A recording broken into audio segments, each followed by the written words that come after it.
Never ask a woman about her age. Never ask a man about his salary. Never ask a dark angel about... Well, what are you talking about? Everything's fine. Ask about what? Oh, everything's fine. Well, hello there, Bachelor Brothers, and welcome to yet another video. Pardon me for the very, very poor joke that I came up with. But it's pretty good if the timing is right. It mostly works in writing.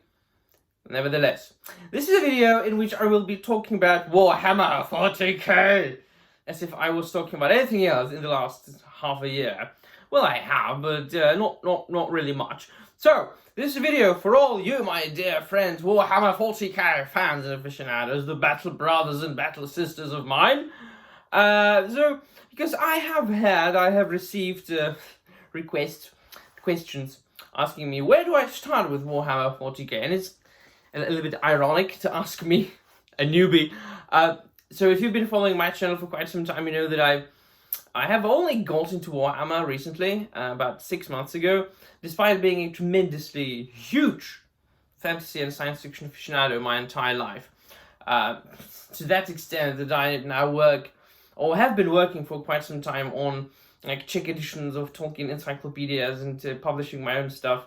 Well, of course, I wrote all my theses at university on Tolkien and things like that. So fantasy has been a tremendously awesome part of my life for time immemorial at this point. However, I had been postponing getting into the glorious Grimdark universe for the longest time until, well, 6 months ago when I reached for the Eisenhorn omnibus. And since then, I've been hooked, I'm in for life, and it's, as I have mentioned a couple of times in my videos already, it's one of the best world building that I have encountered. It's really something special. And then, of course, getting into these kinds of things is very, very tricky, or could be very tricky at times, especially if you do it later in life. I mean, most fans got into Warhammer 40k when they were very, very young, like kids or early teens, usually starting with the game, which of course Warhammer 40k starting, you know, being a war game, a war tabletop game system in the 1980s, you know, created by people in the Games Workshop. Then of course throughout the years, of course, developing its own vast lore through codexes and you know, supplement material, and of course then publications such as the White Dwarf magazine, and finally novels, short stories, novellas and audiobooks. Then of course in the beginning of the 2000s, you know, or really at the turn of the millennium, with the establishment of the Black Library, of course the lore has been shaping itself, kind of growing naturally, thanks to all of those tremendously awesome authors. Just some of them mentioned that I can see on my shelves right there. So it's very easy to talk about these things when I can see it on my shelves. Dan Abnett and James Swallow and Graham McNeil and the Aaron Dembski-Bowden and John French. All these, you know, like glorious Graham McNeil I've already mentioned, I think, have I, Ben Counter, you know, I mean, I'm blanking on the more famous ones and on the most ancient ones, I'm sure, but it's just only been like 6 months. I've downed like 16 to 20, I think, novels that, you know, comprises both Horus Heresy and like the original Warhammer 40k, which is, you know, Warhammer 40k and Warhammer 30k. So getting into things could be tricky, but it can be done. It can always be done, and you don't even have to ask where to start. I mean, if you're interested enough in the subject matter, you will always find a way to get into it and to understand it. And many people get discouraged, like especially when there is so much of it. Like in Warhammer 40k, it's not only Warhammer 40k. Let's say American comic books, right? American superheroes. Let's say somebody wants to start actually reading Spider-Man comic books or Batman comic books, and people are asking, like, so where do I start? There's a million, billion, gazillion Batman comics, million, billion, gazillion so-called Batman runs. A run is a series that is coming out for a certain length of time, written by a certain author, illustrated by a certain illustrator or artist. Then of course, 5 people write Batman differently, 5 people draw Batman differently from each other. I'm not sure if the same thing can be said about Warhammer, because I think that they have been kind of overseeing the narrative, overseeing the lore to a bigger extent, and so of all these 16 to 20, I don't even remember now, novels that I've read so far, I'd say that the authors have been trying to write it in more or less, like the same way. And especially, I would say since like 1999 until, 2015, 2016. So, and there are many ways how to get into Warhammer 40k specifically then. It depends on what you like. I mean, do you like war games? Do you like war game systems, tabletop games? I mean, so get some of the codexes and learn how to play into models. Get some models and start to paint. And you will know what you like. You will know what Astartes chapter you prefer, visually, or then of course as far as the lore goes, if you like the character traits and character quirks that they share with the respective Primarchs, then, because each and every single individual Astartes chapter or legion is very much different from each other, but at the same time they are the same. They are Space Marines created by the God Emperor of mankind. So, or if you are only into the lore, into the storytelling, into the narrative, I just enjoy the stories. I am not a very huge fan of watching lore videos on YouTube, which is very popular these days. I'm absolutely not a fan of that, but once again, these are very subjective things. It's like a matter of personal choice, a matter of personal opinion, and a matter of taste. I abhor lore videos. That's why I don't make any lore videos myself. Well, I do make a couple from time to time. You can find a couple of Tolkien lore videos on my channel, but it's mostly because I felt like talking about a certain topic connected with Tolkien. It's not something that I would do, with a deliberate desire of providing people with some sort of comprehensive content as far as Tolkien lore goes. I mean, nobody can tell you about Tolkien lore better than Tolkien himself. The same way, nobody can tell you about Warhammer 40k lore better than the authors who wrote it. In the best codexes and White Wolf magazines or the novels. And so this is my way, the old school way.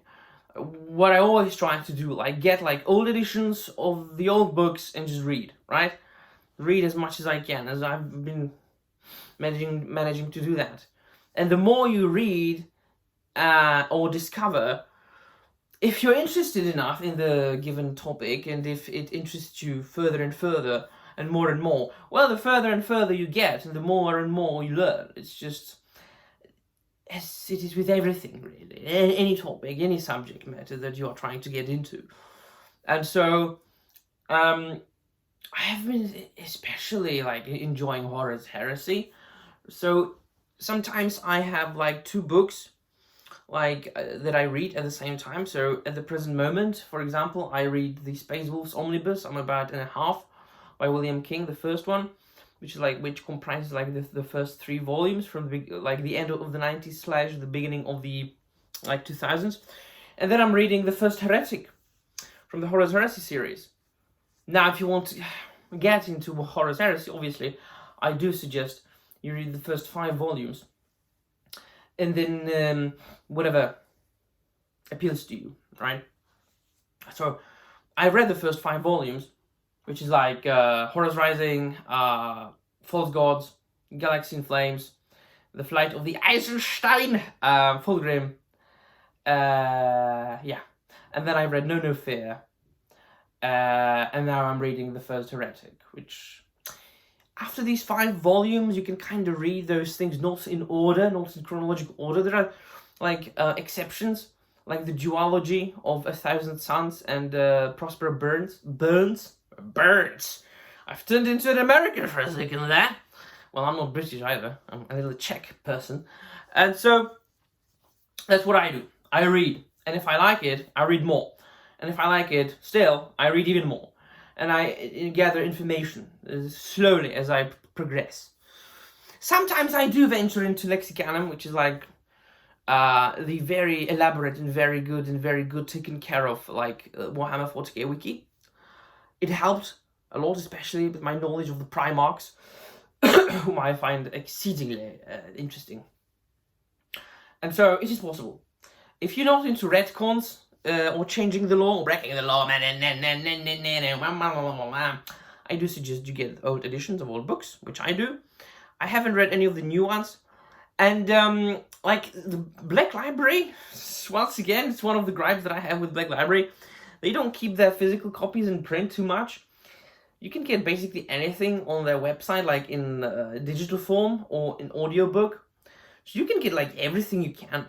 I've been eyeing the Ian Watson's Draco volume, like book, and its sequels, which is like an old, from the beginning of the 90s, Inquisition book series. And I'm all about the Inquisition, Eisenhorn being the first books that I've read from Warhammer 40k universe. I have come to understand that the Draco book and its sequels, they are very much different from the way people perceive Inquisition today. Because of course, then with the establishment of the Black Library, the lore, Warhammer 40k lore, started to be a little bit more set, unmoving, you know, recorded better, in a better way. At the beginning of the 90s, people, there wasn't really, like any like a huge, vast set lore yet. So so apparently it's very like the true motherfucking grimdark, twisted and kinky at times. So I'm looking forward to reading that. But of course I have to get that digitally, because I mean, getting a physical copy of that on eBay, no. I mean, getting Space Wolves Omnibus on eBay, like, it costs like 75 euros plus shipping for a paperback, and I'm like, no, thank you, digitally now. So Warhammer 40k, in my early 30s, 31, changed. Did it change my life? In one way it did. It, of course, introduced me to a whole new universe. It reminded me of the feeling when you discover something that you know nothing about, and you discover more and more and more, and you learn more and more each and every single day, and you're excited by learning, which is a feeling I had not felt for a long time. And then I was radically against digital books. And not counting comics, but like digital novels, absolutely against that. Never read any digital novels before getting into Warhammer. But the unavailability of printed volumes, reprints, I just have to. So I need to get myself a Kindle. I read on a tablet right now, but I need to get myself a Kindle so I can read all the books that I want. So this is a chapter from Warhammer 40k newbie's life, and of course I have been recording it. I've been documenting my journey for the last half a year. I hope you've been enjoying it. There's a lot more to come, lot more reviews, not only novels but also Joy Toy action figures, which I've been ferociously collecting. Yeah, Warhammer 40k is a tremendous universe, but it's torture for our wallets, isn't it? So let me know in the comments down below what you think. There we go. Thank you very much for watching, and remember, the Emperor protects.